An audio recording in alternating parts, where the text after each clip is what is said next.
আসসালামু বন্ধুরা, সবাইকে আরো একটি নতুন ভিডিওতে শুভেচ্ছা, অভিনন্দন ও ভালোবাসা। প্রিয় বন্ধুরা, আজকের এই ভিডিওতে আপনাদের সঙ্গে আলোচনা করব মাসনা কিবা গত মাসে সৌদি গভর্নমেন্ট থেকে কিন্তু একটা নিয়ম প্রকাশ করেছে, কিংবা একটা আইন জারি করেছিল, যে বিষয়টা ঘোষণা দিয়েছিল যে শিল্প প্রতিষ্ঠানে ইকামার টাকা কমানোর ক্ষেত্রে একটা বিজ্ঞপ্তি তারা জারি করেছিল। তো সেই পরিপ্রেক্ষিতে আমরা একটা মাসনার বিষয় নিয়ে আপনাদেরকে ভিডিও দিয়েছিলাম।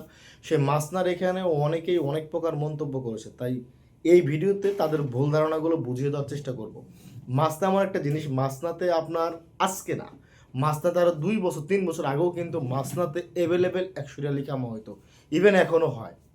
এখন এই ঘোষণার পরে মাসনাতে ইভেন এখনও 100 রিয়ালের ইকামা হচ্ছে।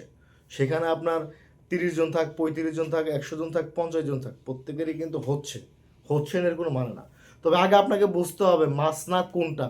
আমরা অনেকেই মনে করি কি যে 100 রিয়ালের ইকামা বলতেই মনে হয় বোধহয় 4 আমেল কিংবা 2 আমেলের কফিল কিংবা মসাদা ফার্দি কিংবা নাকলিয়াত। আসলে বিষয়টা এমন না। মাসনা হচ্ছে একটা ইন্ডাস্ট্রি এরিয়া কিংবা ইন্ডাস্ট্রির মধ্যে পড়ে, অর্থাৎ বিনিয়োগ কিংবা কর্মসংস্থান। যেমন আমাদের বাংলাদেশে রয়েছে গার্মেন্টসের মতো যে সমস্ত শিল্প প্রতিষ্ঠানগুলো, এক কথা বলতে শিল্প প্রতিষ্ঠানগুলোকে মূলত পক্ষে মাসনা হিসাবে গণনা করা, মানে ওই সেম ক্যাটাগরিতে নেওয়া হয়, যে ওইটাই যে ধরা হয় এর কোনো বিষয় না। তো যাদের মাসনা রয়েছে তাদের বক্তব্য আমলের রসুন 100 টাকা আসবে, ট্রাই করতে পারেন। আমরা আপনাদেরকে বলছি, আমাদের কথা আপনাদের বিশ্বাস করতে হবে কোনো দরকার নেই। তো আপনি আপনারটা ট্রাই করেন। আপনি আপনারটা ট্রাই করলে তো আপনি বুঝতে পারেন যে আসলে আসতেছে কি আসতেছে না। তারপরে যদি কোনো বক্তব্যের হেল্প লাগে তাহলে আপনি যে কোনো বক্তব্যে সেবা নিতে পারেন। আমাদের কাছ থেকে নিতে হবে এর কোনো মানে নেই। আমরা আপনাদেরকে বললে যে আমাদের কাছে আসতেই হবে, দরকার নাই। তো অ্যাভেলেবেল বক্তব্য আছে, মাসনাতে 100 টাকাই কামা হয়।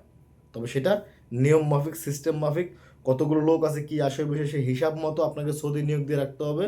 তারপরে নেতাকার যখন গ্রিনে আসবে তখন।